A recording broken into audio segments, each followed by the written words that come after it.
नहमदुहु व नसल्ली अला रसूलिहिल करीम। एक सवाल हमारे पास आया कि मियाँ बीवी कोर्ट में जाते हैं और स्टाम्प पेपर दिया जाता है जिस पर लिखा होता है कि हमारा मियाँ बीवी वाला ताल्लुक कायम नहीं रहा और हम ये शादी कायम नहीं रखना चाहते, उस पर मियाँ बीवी दस्तखत कर देते, तो इससे कौन सी तलाक वाक़ई होगी? देखिए, ये जाते हैं मियाँ बीवी, अब वो साथ नहीं रहना चाहते तो स्टाम्प पेपर पर इस तरह लिख कर दे देते हैं और अल्फाज लिखे होते हैं, मेरा तुम्हारा ताल्लुक नहीं रहा, हम शादी वाले काम नहीं रखना चाहते ताल्लुकात। तो इससे फिर ये इन मर्द की नीयत पर डिपेंड करता है। मर्द ने अगर इन अल्फाज से तलाक की नीयत की तो बाइना तलाक वाक़ई हो जाएगी, मतलब निकाह ख़त्म हो जाएगा दस्तखत कर दिए तो बहरहाल ये अब निकाह बाकी नहीं रहा। अब दोबारा अगर वो निकाह करना चाहते, अब दोबारा साथ रहना चाहते, दोबारा निकाह करना पड़ेगा गवाहों की मौजूदगी में। ठीक है जी।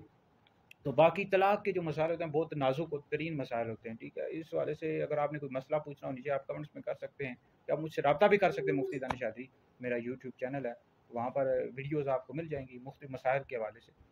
तो बहरहाल ये है कि लेकिन याद रहे कि तलाक के हवाले से ये नहीं है हर अरे गैर से पूछ लें। अब कई आले सुन्नत के लोग होते हैं वाबियों के पास चले जाते हैं, अब वाबी जो हैं वो गलत मसाइल बता देते हैं तलाक के हवाले से। तो जब भी आपने तलाक के हवाले से कोई मसला पूछना, आले सुन्नत के जो लोग हैं, हनफी आले सुन्नत हनफी, इनसे मसाइल पूछें तलाक के हवाले से, तो ये दुरुस्त आपको मसला बताएंगे।